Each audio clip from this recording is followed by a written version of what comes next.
That's okay. Yeah, that's good. Okay. And we are on, so welcome, whoever happens to be listening, to the Incredulous, Irreligious, Cognitive Skeptic Zone Guide Hangout. God, I'm getting good at this. We are going to talk today about skepticism in television programming. We'll definitely go off topic with some vulgarity, inappropriate jokes, and A to go to bed. A to go to bed, yeah. I'm just going to include that from now on. Yeah, from now on. Go A to go to bed. Yeah, just in case. People are going to go, who is she? She's 40. What's up with that? Yeah, it's tradition. She's way too young to be listening to this conversation now, but eventually it's really funny. If we were doing this 10 years from now, I'd still just A to go to bed. Oh, I totally would. Yeah, I don't care. I feel inappropriate. So joining us today is Brandy and Mike Bowler. Mike's from the Skeptics Guide to Conspiracy podcast. Your latest episode was JFK Conspiracy Part 2, is that right? That's right. Part 2 is out. Part 3, yeah, Part 2. Yeah. Awesome. It's a good one. I recommend everyone listen to it. Very excellent. I kind of sucked toward the middle, but hey. Have you decided how many episodes you're going to do on that? So kind of just... It's looking about 5 or 6. Wow. Oh, that's some in-depth analysis. Well, it branches off so many different ways, and also, there's a whole lot of crazy. Yeah. That's one thing I'll say about those people. They're prolific and they're crazy. They're not lazy crazy. They're just crazy. They're actively crazy. Yeah, I mean, they spend a lot of time and effort. Yeah, I just finished, I actually just finished reading this book about the CIA, and I'm like, okay, maybe they're not totally out there. I mean, they're, I don't know, it's, I'm still trying to digest the book a little bit, so, but it's pretty scary what these guys did. I mean,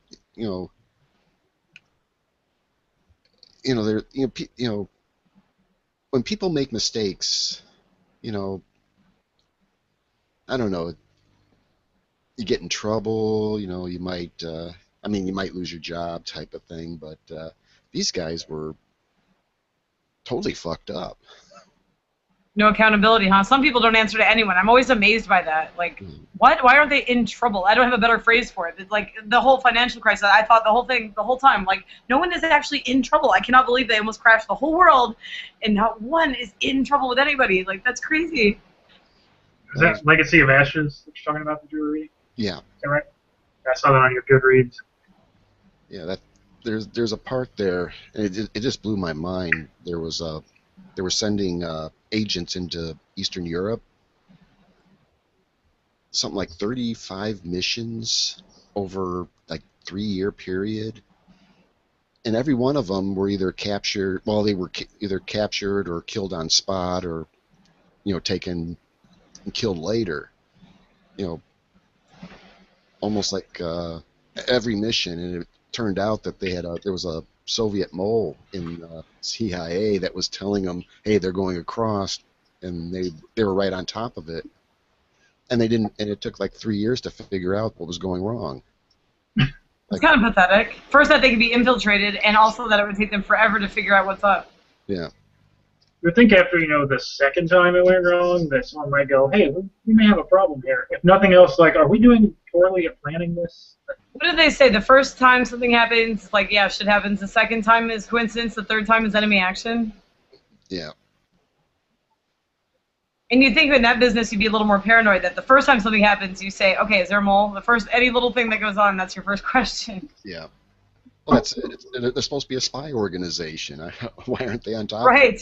Spy versus spy. All I can think of is they're in the back of the magazine there. Spy versus spy. Yeah. They're equal and opposite and not good at it. Yeah. Okay, where do I go to change the thing under my name? Go to the toolbox. Oh, okay. So our topic today is skepticism in television shows. The logo for the event had a picture from the X-Files. I hope I don't get in trouble for that. I figure it's public domain if I got it on Google image search. I don't know. Otherwise, do a takedown notice and go fuck yourself. Yeah. Can I say that out loud? So I'll start with cease and desist. It'll be on your door. Like everything else, it'll be on your door. Man, cease and desist. don't even want to go down that road today. Um, love Fox Mulder. So skepticism in the X Files. I I've heard it often said that like, oh yeah, that Scully's character in the X Files, she wasn't really a skeptic so much as a naysayer. And I think there's a good point to be made in it.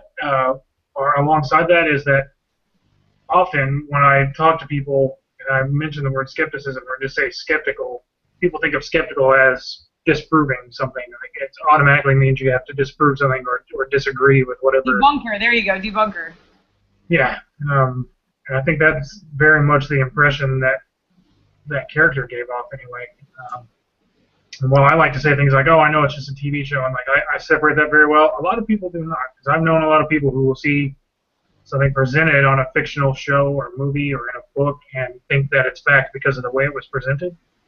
I guess one could say that you can make an argument for a responsibility, Hollywood having a responsibility to be mindful of that. I don't think that's the case so much. Entertainment is entertainment, but I do see that those kind of things like leave an impression on viewers or people or media consumers. Certainly get that impression.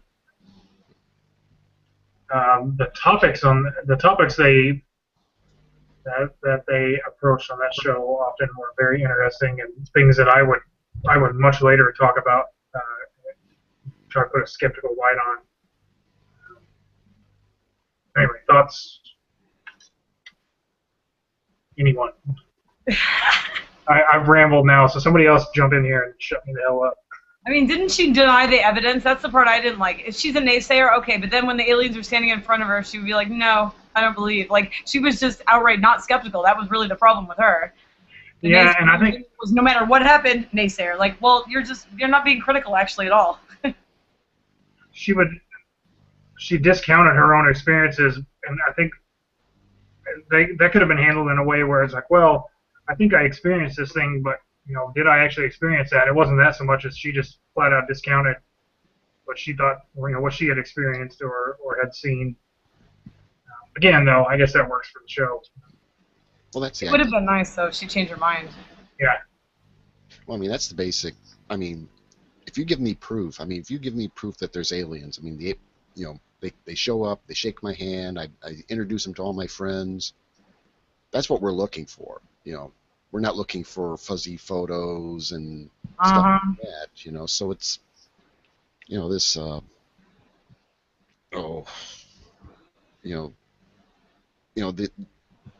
It doesn't really put a. I think with a show being popular like that, I mean, it kind of gives true skeptics a bad name, type of thing. Mm-hmm. Because it does look like we just say no to everything automatically, and we're dogmatic about the no. It's like, no, I want there to be aliens. If I had the kind of evidence she was presented with, I would have changed my mind. I would have been like, well, I've had some kind of thing going on, for sure. Right. I agree with that. So we'll talk now. I wanted to bring up my love-hate relationship with Mythbusters, which Mythbusters does very often a very great job of taking a skeptical and scientific approach to answering questions. But then at the same time, I know there have been numerous instances where I've watched that show and thought that is a really poor way of doing what they're doing. Right? There's a big logical conclusion that they come to. They just take a leap to a conclusion often, or they won't test something thoroughly. I guess. I wish I had an episode off the top of my head. I haven't watched it in so long that it's hard for me to recall something off the top of my head. What's that? Yeah, for me it was the cell phone, the one about cell phones and your own gasoline pumps. Oh, I saw that one. Static. Oh, yeah. And one thing they didn't, and actually what I'm aware of, working around hazardous materials and stuff like that, it's really important. Grounding is very important in, for in these places, let's put it that way. And one thing they, when they were doing their thing with the cell phones, actually I read it's actually from the, I forget if it was the NFPA put out a bulletin about first responders coming up on a gasoline fire, like gasoline stations, that type of thing. And when the first responders get there and they would key up their mics, there would be an explosion. And what they determined was that a failed ground in the system, the radio signals was able to generate a current enough to create a spark, and that's what was starting these fires. And they didn't really approach that part about it. I mean, I knew about it, and to be honest, I thought the show was okay, but it was just that one little part that kind of okay, they didn't really delve that deep into and maybe they're not out to delve that deep into the right, and it is entertainment. I mean, that bears noting too. We got our first question in our Q&A just now. The question is by Jesus Ortiz. For you, that is life? I have no idea what that means, but you betcha, buddy. What's it say? It says, for you, that is life? I don't know what that means, so I'm just going to say, yeah, why not? Absolutely. And welcome, Johan, returning after a long absence. Hi. I can't hear you.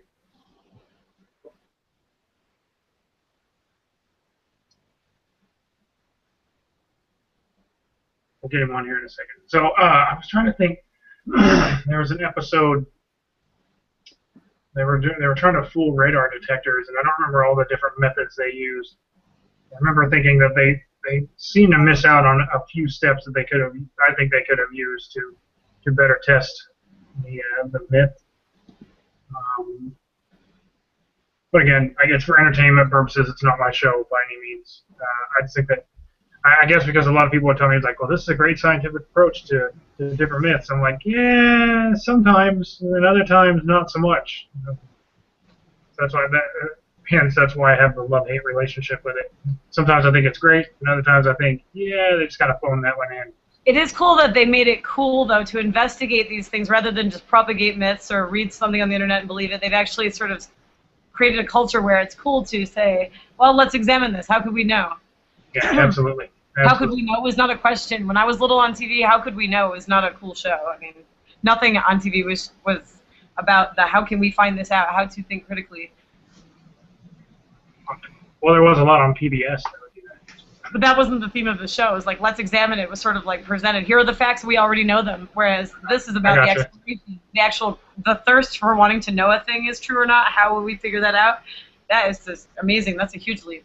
Mm-hmm. And there being a female on that show, awesome. Awesome. Because there were no women on TV like that either. There was no female Carl Sagan. Yeah, that was absent. Also, the showing science is an iterative process, and showing that just because we have a current understanding doesn't mean it can't be refined and that we can't find out more. Provisional, I guess it is. Yeah, well, all scientific knowledge is provisional.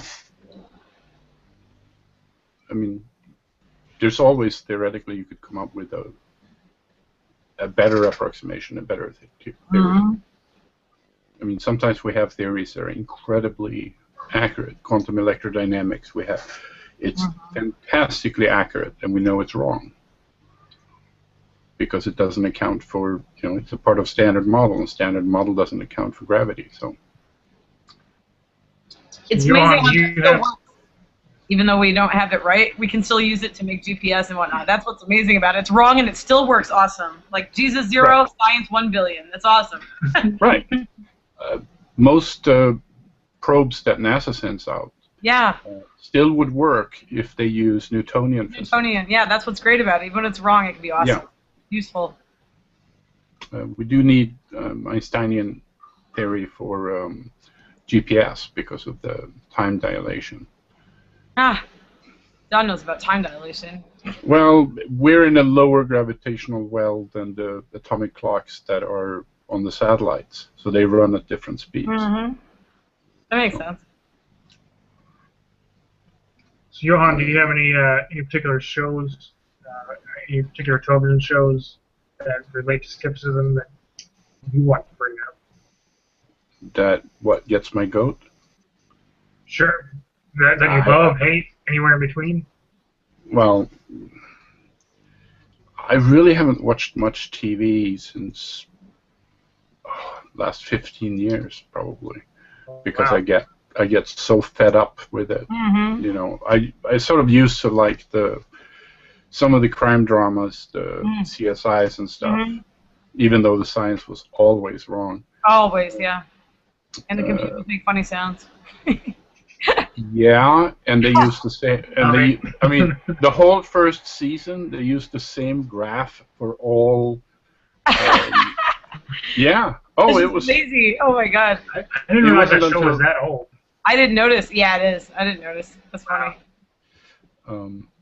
Oops. No, they used the same like graph with a couple of bumps and stuff, and said, "Oh, we can see here the spike here, the DNA says, or here the gas chromatograph says." And so Oh, it's always the same graph. Spectroscopy. So now they do a little bit better, but it stinks. And then I started looking more at the tropes they use, and it's just such a recycling. So now you can. I gave up watching that type of crime dramas when several times I could identify the murderers in the first 5 minutes, including one where the murderer is. You only see him from the back walking in front of the camera very early in the show, once. And then you don't even see him as an individual until late in the show when it's a big reveal. And I remember saying that when this guy walked in front of the camera, I said, that got to be the murderer. And the other people in the room went, why? And I said, because suddenly they went to a type of camera shot they never use. And they never have people walking in the foreground on CSI. It's not their graphical style, so they broke it for some reason, and it must be to introduce the murderer. And yeah. So I lost interest. I have watched, I would say in the last year, less than 20 hours of television, probably. Or certainly less than 100 hours, probably less than 50. Yeah, my television watching has almost entirely dropped off. And I would almost say shamefully the only TV shows I've watched are like Archer and a couple of their comical cartoons. But yeah, moreover, I'm just not entertained by most of what's on TV anymore, and I find other things to watch instead. So my knowledge of skepticism and television currently is a little bereft. Even over the last few years, I've watched less and less TV. So there could be a new show out now that's like I would just absolutely love, and I'm not aware of. That's entirely possible. I doubt it. Yeah. I doubt it as well. But I don't have cable anymore, so I have to I hear things in the ether, and then I'll go and watch on Netflix or Hulu or Amazon. Theoretically, Amazon Prime has things you can watch. Theoretically. Yeah. I'm told they do. I don't really believe that. Oh, actually, they have a fair amount. Not necessarily the very latest, but they will keep a couple of seasons back for free if you buy the Prime. Mm-hmm. What about Sherlock? Has anyone watched Sherlock? Like, what are your thoughts on that? No, I haven't watched it yet. I will probably watch it, but I haven't done so yet. Well worth Sherlock, I'll say this. I do bear in mind that it's just entertainment.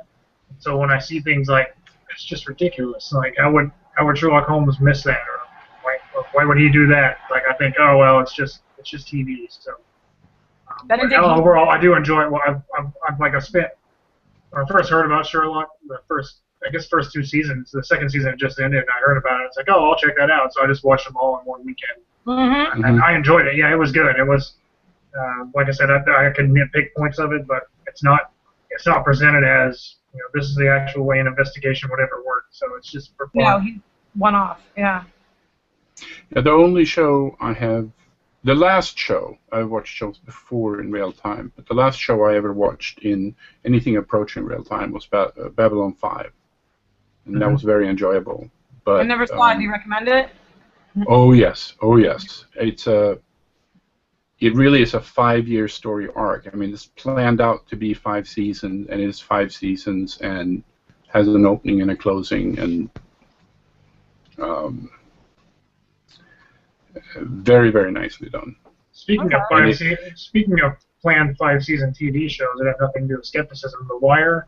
People will tell you The Wire is the best TV show ever made. I tend to agree. That is just a fantastic series. Never saw it. You can watch that on Amazon. I don't know if you see it on Amazon Prime Video. I bought all the seasons on Amazon. Yeah, it is a fantastic show.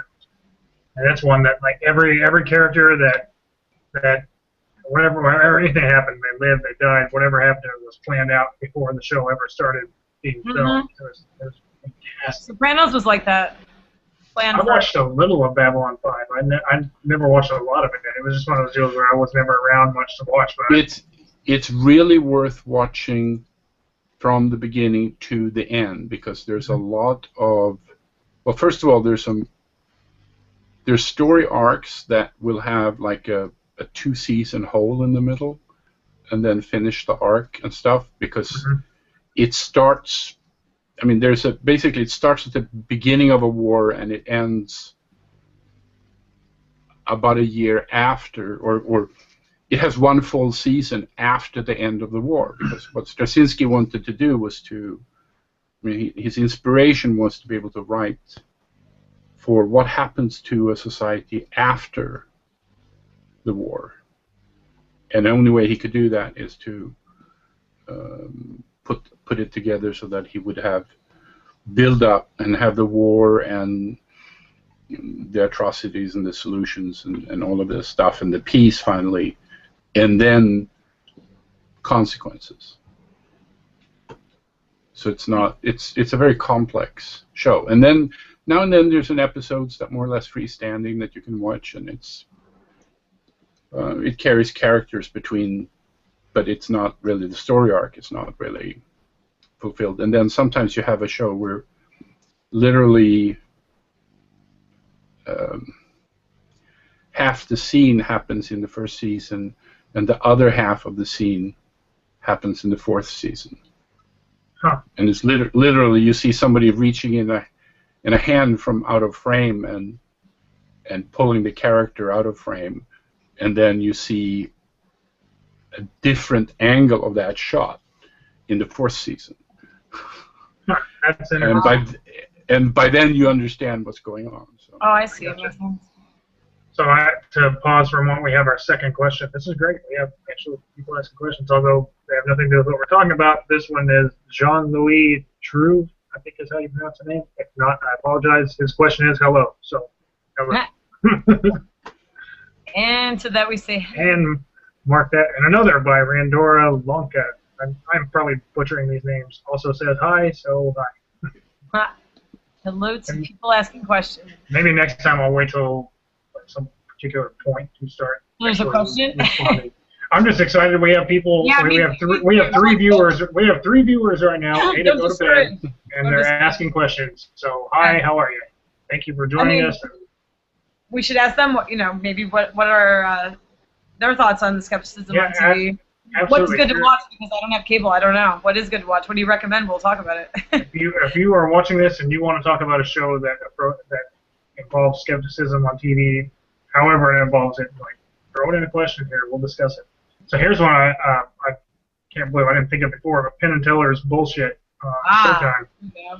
There's another one that I have a love-hate relationship with. Like I really like seeing their viewpoint on things. And often I find myself thinking, that is just total bullshit. Even from your angle, that's total bullshit.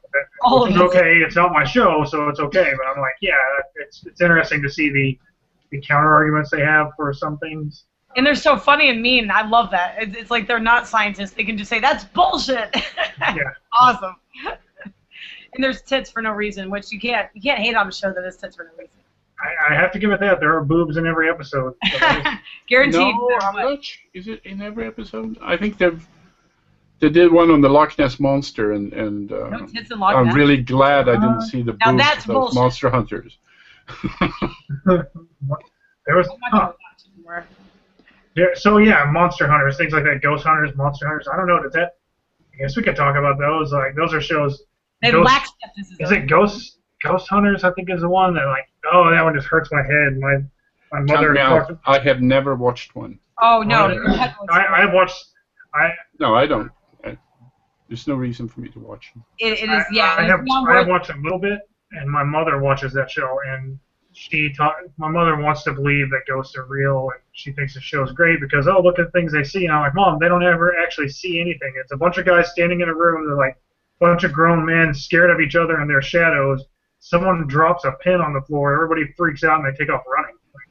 Hmm? How am I going to be polite when she starts talking about that? Like, I'm going to do all I can to bite my tongue off. Just do like I do. Just do like I do. If it's anyone but my mother, just go. Yeah, pour me a drink. I'm going to need a drink. If she's going to talk like that, I need to get a drink because I'll keep me from saying something terrible. Like, they're just, look, they have ghost detector machines. Where are the machines at Radio Shack that are ghost detector machines? That's right. That's not what that does. They have the thing and it's beeping. Well, so what? It's like holding a volt meter in the air and going, oh, there's a ghost here. I can't remember where I read this. It was a hilarious show. It was about ghost hunters or monster hunters. It's like there's a show, I think it was Monster Hunters. Like Monster Hunters is in its 5th season on TV, and they've never actually seen anything. Would you watch a show called Moose Hunters for 5 seasons if they never saw a fucking moose? Or duck, yeah. Yeah. Why are people obsessed with Duck Dynasty? It's about duck hunting, right? I haven't watched it, but I'm like, why is that a thing now? I make fun of it. I say it's I was like, oh, so it's the animal serial killer show. Gotcha. Like, yeah. No, I don't know a lot about it. Dodo Hunter. We are stacking up questions here, so let me address a few of these. So here we go. So Dre Prosper. Again, I apologize for the name butchering. Says, is PewDiePie awesome? Yes, PewDiePie is awesome. I don't know what that means. So, yes, PewDiePie is awesome. I'll take 2, please. I'm skeptical of whether these questioners exist, actually. Hang on, no, this one. Ghost? No ghost. Oh my God, you have an EVP. You have ghosts. Oh my God. No. Listen, here's one. Oh wow, no way. What? So here's one that says, so what do you have? Like, what TV? I'm not sure exactly what that means, but that same person, whose name I will not even try and pronounce because I know I will kill it, says, I don't really like Ghost Hunters either. I like you more. You and I, we are friends. Ghost Hunters is nonsense. What's the one where they're trying to find Bigfoot and trying to find Loch Ness and set up trail cams and all these things? Is that the one? I think it's Monster Hunters or Monster Quest. Sometimes they find the thing. Monster Quest. There you go. That's it. Sometimes they find the thing, like the thing. I don't know what it was, but they ended up finding it. Oh, it's a mangy whatever. It's got, it's a wolf or a coyote with Chupacabra. Yeah, but they actually found the thing, and I was like, that is awesome. That wasn't exactly how it should have been done, but awesome because they found the thing. And it was real, and there was an explanation about it. I was like, that was great. Now, if every episode was like that, awesome. It was very satisfying as far as, like, there was actually a monster, a scary thing, and here's how and why. Okay, good. That's awesome. Didn't Leonard Nimoy do a show years ago about paranormal activities or something like that? In Search of. In Search of, yeah. It wasn't his show. He was the narrator. Yeah. And then, of course, when Star Trek 3, obviously they had to name it In Search of Spock. So. Oh, please. Oh, nice. That's nice. That's why. I mean, that makes sense. They had some other name during development, but everybody said, "Oh, it has to be called that," so they named it that. So. I suppose a more truly skeptical view of something like ghost hunting or monster hunting would probably not make for a good. It can make for a good show, but not. Sorry, like a good documentary show, but not a really good series. I imagine. Because at some point you're like, we're going to flesh out all these ideas, and once you really approach those, you're like, yeah, these don't hold any water. So like 4th episode in, you're like, so now we are going to have coffee and have nothing to talk about. You have dismissed things out of hand for 4 or 5 episodes, so yeah. Enjoy the next 20 minutes of sock puppets. I will see myself out. That's right. That's right. Sorry for the Blair Witch cam. It's going to be nauseating for a second here. I am being attacked by many a furry animal, so. Okay, where I work, people are convinced it's haunted. I mean, it's not on TV or anything. It should be. But we have animals in the walls. It's a big log cabin. It's a mansion, but it's essentially a log cabin. And there are animals literally in the walls. And so it does seem haunted sometimes if you don't know, what you're listening for. It's like all of a sudden the house is empty, but you hear something go on or whatever. And the nurses, the people that are the medical professionals at my job, are convinced that our house is haunted. And I have explained there are animals and that our dryer comes on by itself because it has a wrinkle setting. And I have tried to explain these things that I can show them the evidence of all of this. And still, nurses, people with medical backgrounds who are just out of school, these are young nurses, still convinced haunted. And they've infected my clients with believing our place is haunted, and new staff, whenever we get new staff. Be careful, this place is haunted. I was there overnight, and they were calling to see if I was okay. Like, it hasn't murdered anyone ever. Even if there is a thing, it's not a deadly thing. And I don't believe in it. I always talk shit to it when I'm there by myself. Yeah. Medical professionals, though, that really scares me. They can administer things. To themselves, apparently. Yeah, frightening. And they're superstitious. They get real worried if we do something to violate some kind of crazy superstition that I'm unaware of. We just had a Friday the 13th, and oh my God, the amount of nonsense I heard at my work. But that's, you don't do rational decisions. You don't. I mean, if you have superstitions, you don't. Right. September 13th was a Friday. That was a big deal at work. Oh, it's Friday the 13th, which means what? Nothing.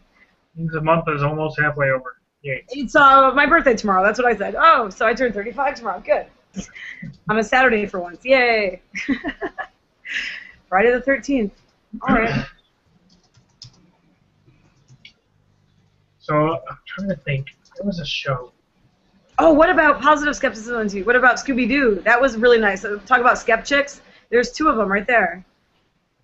Yeah, I guess so. Yeah. As a kid, think about it. They have a bunch of female things like that for little girls now. But when I was little, there was nothing like Velma. The fact that she's not sexy and she's valued for being smart and she's on top of things, like, that's awesome. That's it. That's aside from just that, like, that's very certainly empowering of women. Yeah. Many decades ago, but also, yeah, as children, that really was a subtle encouragement to, hey, you don't just take things on face value. There's probably something behind it. It also bears noting that all these people on that show always got arrested at the end of the show for really doing nothing more than running around with a mask on and scaring people. Yeah. Like, you're under arrest. What do you do? Well, he put a mask on and yelled boo at somebody. He pretended to be a painting or a knight, and his eyes followed everybody as they walked across. That's right. That's illegal and creepy.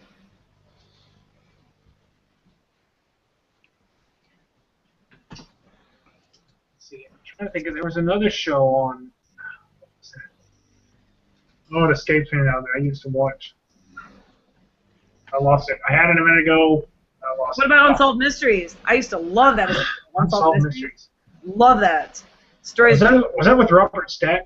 Yeah, Robert Stack hosted. Yes. It was so cool. Yes. Wasn't that generally turned out to be missing persons or but it was things like aliens. Someone that got killed and didn't.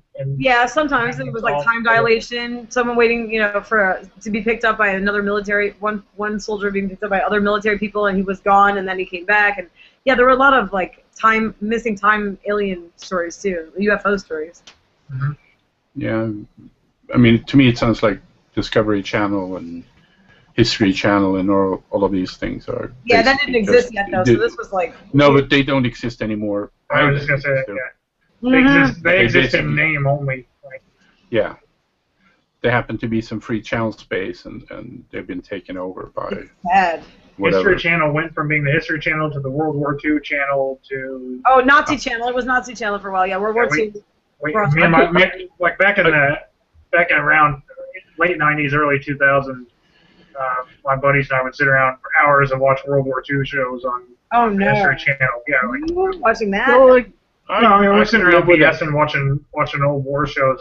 So we do that, and then after a while, I was like, yeah, now I don't know what's on it today, but I know my dad watches things like Ancient Aliens and Ancient Aliens. Yeah, exactly. Monster Hunters and Monster Quest, whatever it is, stuff like that. So, Dynasty. like, why is this on History Channel? And then they go to the Pawn Stars, and they got the... Oh, God. Oh, no, don't get me started with that. My mom's like, can we go? Because, you know, I was trying to get her to go somewhere, and she's in Cadillac, Michigan, 4 hours north of Detroit. I was like, I can take you to that place. If you really want to go there and see that. That is sad. Really. Out of all the cool things in Detroit, that's what you want to see, really. Yeah, I stopped watching real-time TV in the mid-'90s because I bought one of the very first real TV, what's it called? Replay TV boxes that came out. Oh, yeah. I actually paid for it 6 months before it came out, so I would be early in the queue because I really wanted it. So I had a DVR since they existed. Yeah, DVR. Very nice, yeah. Love DVR. I do miss that. So that way, I don't, once I had that, there was no reason to just sit in front of the TV and watch. I had the manual DVR years back when I would set the VCR. Like, I'd wait until a show came on and hit record and then walk off. And then I had one that had a timer so it could set to record. And it even What was that called? VCR Plus?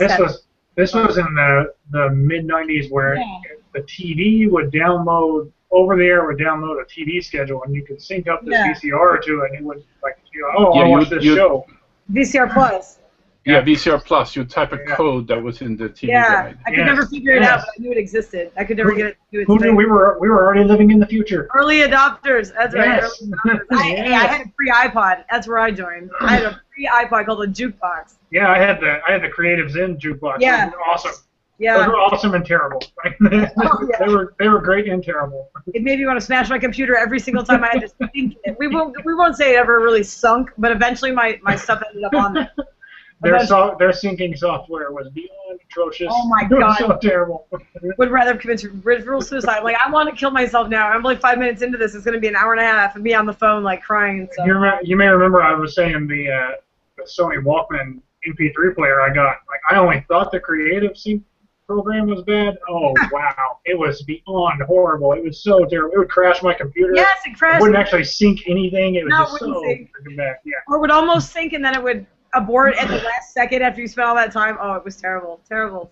My getting away from TV really ended up being, I went from running to biking. So I was running and biking, and I would play video games on occasion, want to read something, and realize, I don't really I have like 2 hours left in the day. Do I want to watch TV, or do I want to go do one of a billion other things? So it's always got deprioritized. And now here I am a couple years later, and someone's like, "Oh, are you gonna watch this show?" No, my TV now is strictly for watching streaming video once in a while or playing a video game. Most of the time, it's just off. Yeah. I bet it's only got a couple hundred hours, if even that, on it. I've had it for years. So. Yeah, I'm okay with that. I have one TV, and it's currently in a box because I haven't just moved my Raspberry Pi, so I put the screen aside. But nice. What?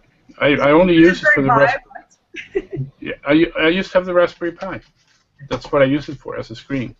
Oh, I was like, what? Did you mention desserts? No. Like, what? Raspberry Pi? What? You see the ears perk up? No, too. Yeah, another baker? You're kidding me? So we have a couple more questions, so we'll answer these okay. My Hangout is not working. Could you help? No, we are not tech support. Yeah, not today, my friend. I'm not working. I do software, but I do not do support, and not for Google. I apologize. I'm not that support. I would like to help you, but I don't know what the problem is. So that little icon is the Raspberry for them. The other question is, where do you live? By Jelmer Overeem. I live in Oklahoma, and you live in the Netherlands, apparently. So, and I'm in the Berg. Hello from overseas. Hello from Pittsburgh, Pennsylvania. Chicago, Illinois. Sollentuna, Sweden. Very nice. So can we come there to vacation? To what, Sweden? Yeah, that's how I vacation. I just make friends with people on the web, and I'm like, hey, you can be in my couch. And, you can always visit here if you'd like. Sure, but you missed the only time it's nice, which is somewhere between late May and mid-August. Yeah, I was going to say that. I'm used to not nice weather, though. It's all good. It's like living in the polar ice caps up there, so. Yeah, I was going to say, you don't have to worry about me visiting anytime between now and then, because I freaking hate snow anyway, cold weather, so. Like, no, is it freezing cold and lots of snow? I'm good. No, it'll be great. It's just rain and cold. Yeah. It's not that bad. Then so suddenly we've got rain and not exactly cold here. It's cool, but it's not cold. Then it will be lots of snow and. Yeah, I'm good with that. I had a couple years back, my friend Jean-Philippe, who lives in Quebec, trying to talk me into moving up there. He was going to help me get a software development job there in Quebec. I was like, yeah, that'd be kind of cool. And I stopped and I thought about it for a little while, and I thought, sometimes he will send me pictures. I'm like, what is this? He's like, oh, yeah, we just got 7 feet of snow outside my door. And I was like, you know what? Fuck that. It's like, that would make me miserable. Like, wake up in the morning, like, oh, look, I can't even see my car. No, you can't open the door. It drifts against the door. You can't even open your door. That's Michigan, northern Michigan. You cannot open your anything door to get outside to bitch about the weather because you can't get outside. I can have fun in the snow and all that, but after a while I'm like, okay, now I'm cold and wet. Like, this sucks. I want my 105-degree windy, dry day in Oklahoma. Oh no, thank you. We have another question. Our question is Parli in Italiano by Marcelo Ruggiero. Nope. Nope. Not I. Only if I'm ordering coffee. That's it. If I can ask you for a coffee, that's all I can do. If I was at Starbucks, I could insult you with my lousy Italian. Yes, I'll have an espresso and then lots of milk, and lots of sugar. I could offend you by ordering. I could order some Italian food that probably is all pronounced improperly as well. So. We could bastardize your recipes and your language by ordering food. That's right. That's right. America. Yeah, starting with you, you're the worst. You're going to say no meat course. They have a meat course. You're like, yeah, no meat course for me. They're going to be offended right off the bat. We're like, get out. I will see myself out of your country. Good day, sirs. Also, you would not be cool with. Oh no, that's not Italy. Sorry, I was about to mess up and like attribute bullfighting. No, that's Spain, jackass. You're about to see how American we really are. I'm about to mess up. Just so you know, we have 4 viewers right now. So Mike Bowler, you have remained mostly quiet. Any shows that you want to bring up? Well, you pretty much touched on everything. Because, especially like the Pawn Stars, American Restoration, those shows, like, I don't see the value. I mean, it has nothing to do with anything. No. Factual. Voyeurism, at best, it's voyeurism. Yeah. It's like, let's watch these people who we think are trash. Like, what the hell? Yeah. That's not cool. I guess it's kind of like going to the state fair, I guess. Where like I know people that go to the state fair to laugh at other people. I guess that's why some people want to watch those shows. I suppose. I don't know. It doesn't do anything for me. Jerry Springer. Yeah, exactly. It's that exact thing. So I was trying to decide whether or not shows like Nova and Cosmos. I don't know if those exactly fit into Skepticism or like The Universe was a show I really loved to watch. There's certainly science, but I mean, and Skepticism and science can go hand in hand. But I don't know that I so much view those as skeptical, so much as a skeptical view. Nova is a science show. It is most of the time, yeah. And it's a magazine, so it can be about a little bit everything. But it really is not. It's not teaching anything about the process, right? They just present the facts. Beautifully right. It's not critical thinking so much as here's things we know. Same with The Universe is the same way. It's been so long since I've seen any of the old Cosmos episodes that I don't know if that's the case or not. As I remember it, it's more like how Nova or he just The Universe was like. This is what we know. Like, we've done the critical thinking and the process. We're just going to tell you what our results are.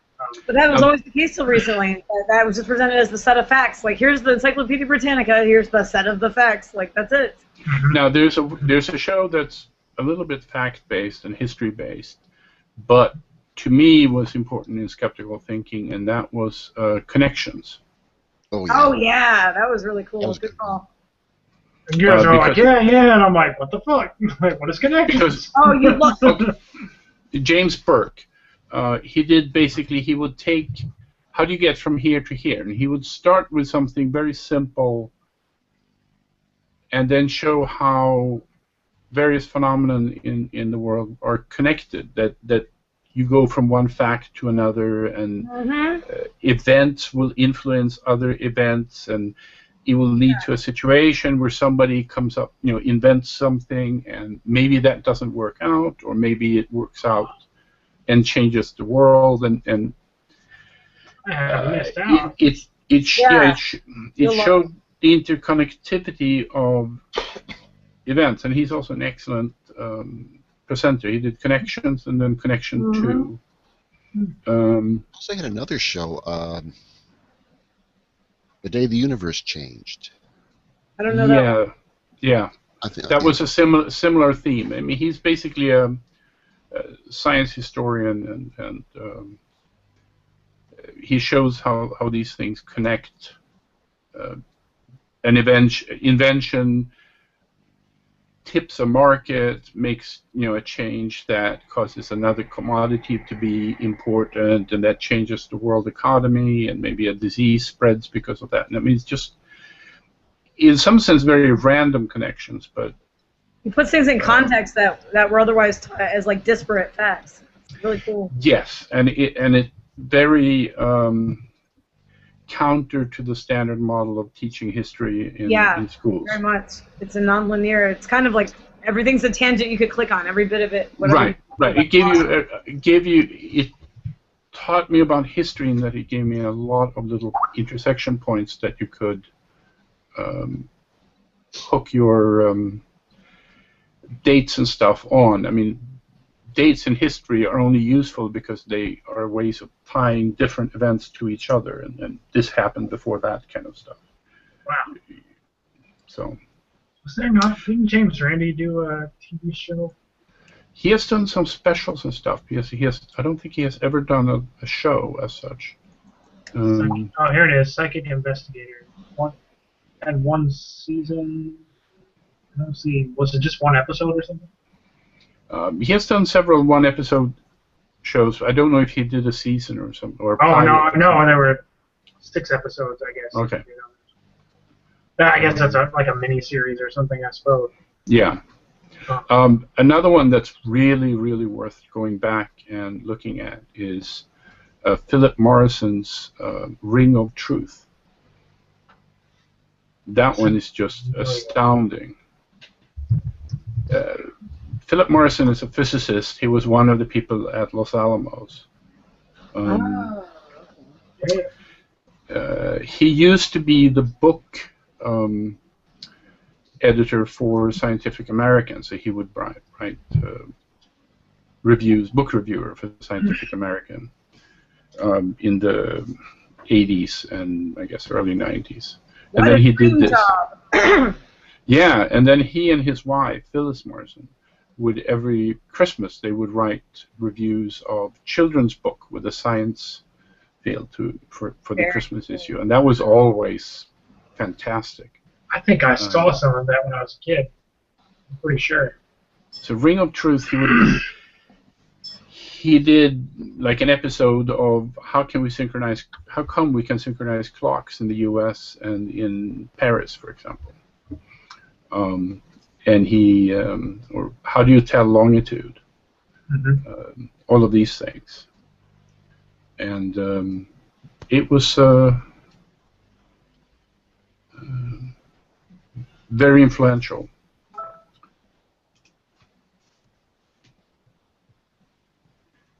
So it was put a link there in the chat for there's a website where you can watch the 6 episodes of it. I'll put it up in the post about the Hangout as well.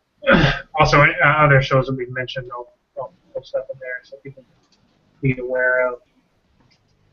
So running up towards the end of our show, so we'll start doing wrap up now, I guess. Okay. Ah, look. Brandy got her logo up finally. Finally figured it out. Slow but sure. I'll be ready next time. Okay, so Brandy, final thoughts? Oh, don't call on me first. Jeez. Come back to me. That was not a final thought. Okay, then Johan, your final thoughts. I think TV is a medium whose time has passed. I think it will do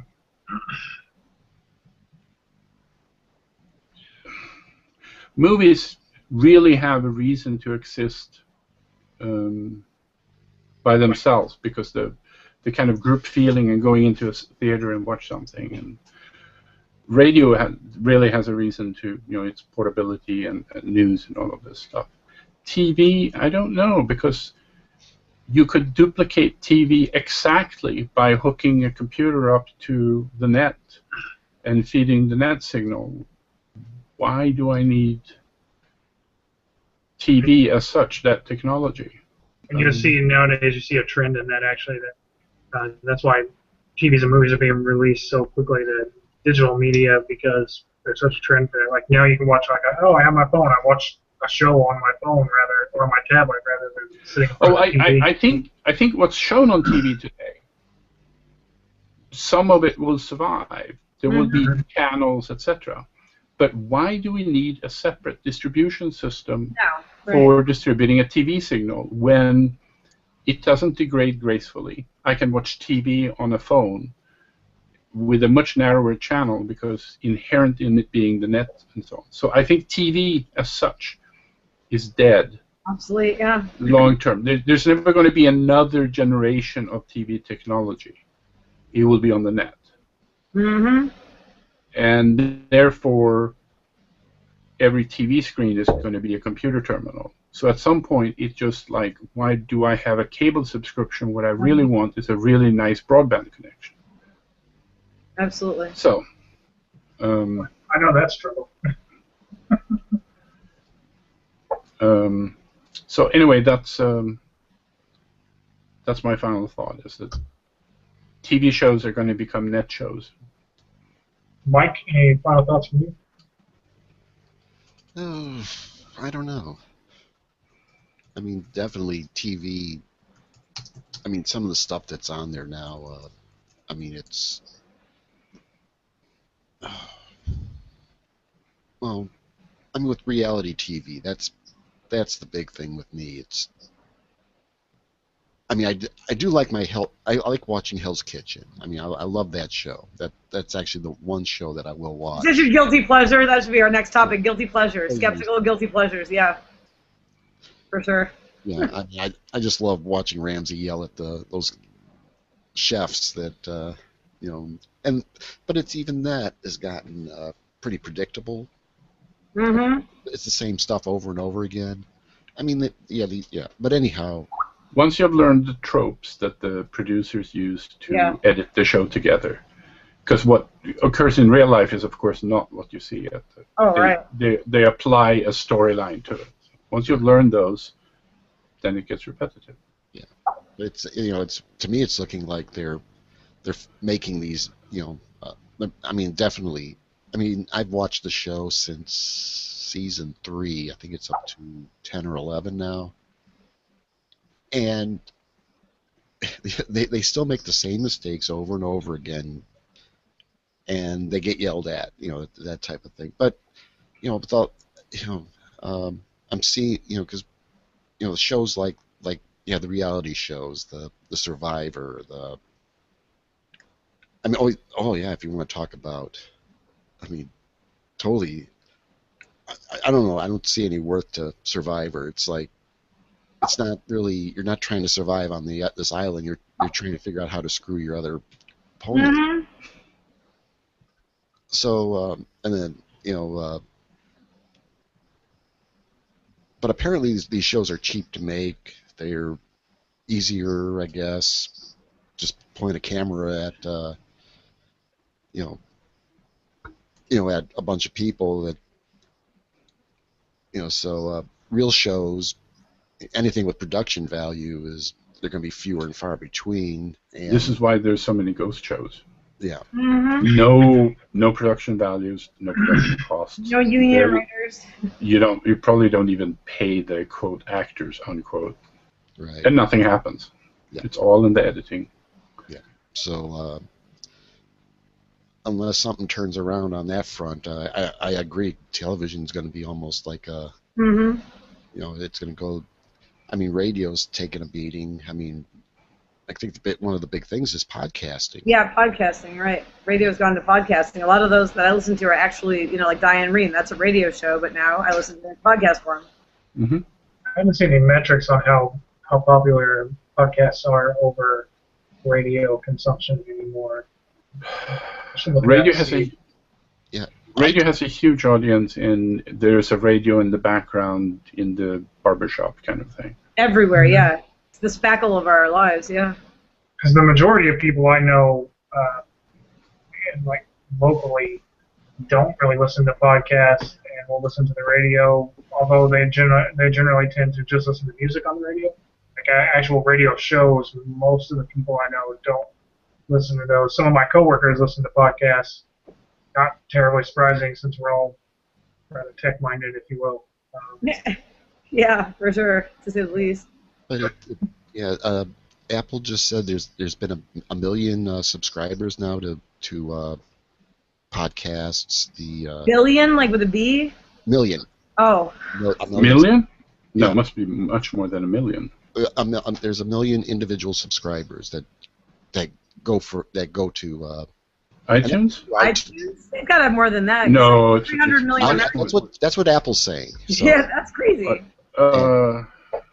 yeah, that's Apple's numbers, not any Not rectally derived statistics. Is that overall, or like in some certain span of time? It's just through iTunes. I got you. Yeah, a million. But that sounds very, very low. Very low. I mean, there's also other. There's aggregators out Zoom there. used to be a big one. A lot of people use RSS feeds, something like Feedly or something similar to. iTunes just happens. iTunes is a sort of a meta aggregator because they aggregate aggregations and put them up on the iTunes feed. Yeah. But a million individual subscribers? Given how many iPods they have sold? Users, not subscribers, users of podcasts. Active users? Apparently, that's what I'm getting, and that's just through iTunes because I know that I get listeners through Zoom. Stitcher? I listen to you, I think, on Stitcher. I might not, maybe not Stitcher. Now that I say that, my other podcast, the Bitch Spot, is on Stitcher. I haven't put mine on my Skeptics. Right, that's right. I couldn't. I had to go to your site directly, I think. Yeah. I use a thing called Beyond Pod for my podcast, which its search feature is okay. So often I would just go do a Google search for like types of podcasts I want or something. Cognitive Dissonance and Caustic Soda are two podcasts I found by just looking for, what are some high-rated podcasts?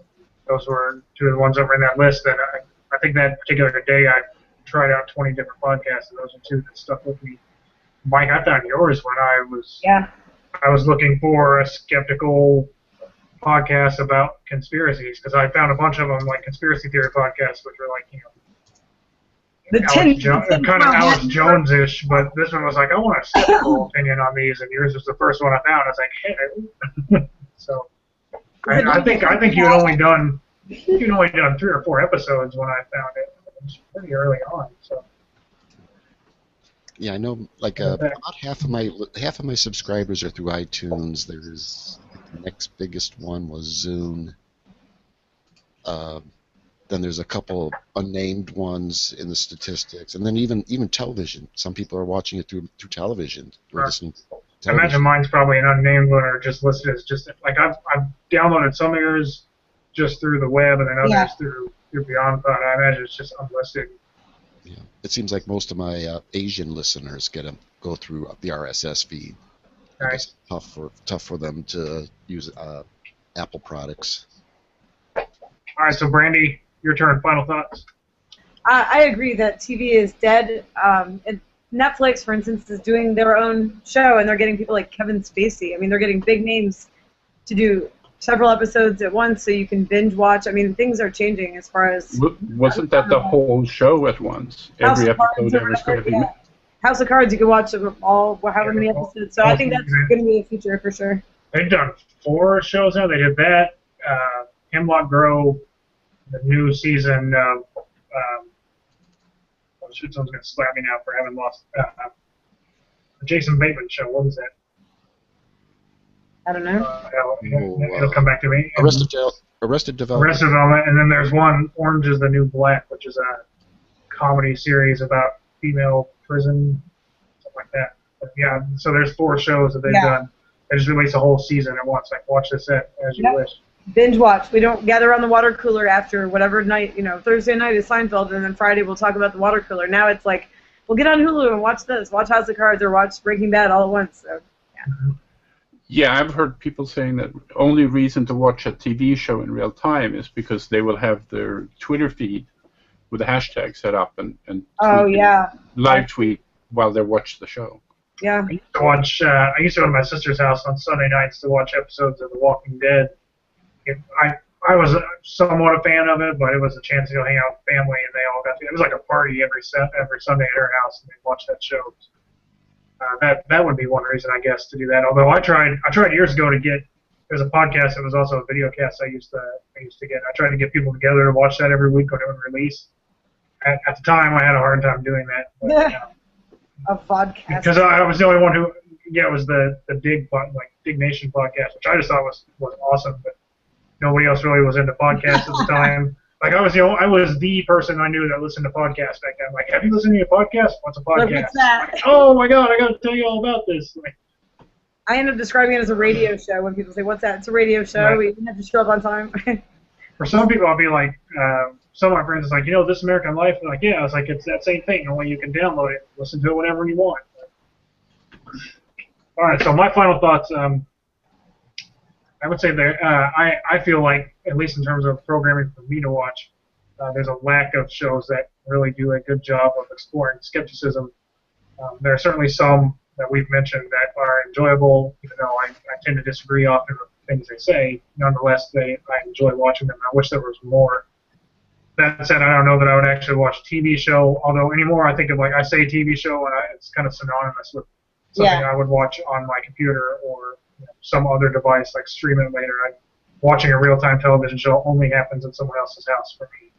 Mm-hmm. That's about all I have to say, so I guess that'll wrap it up for this week.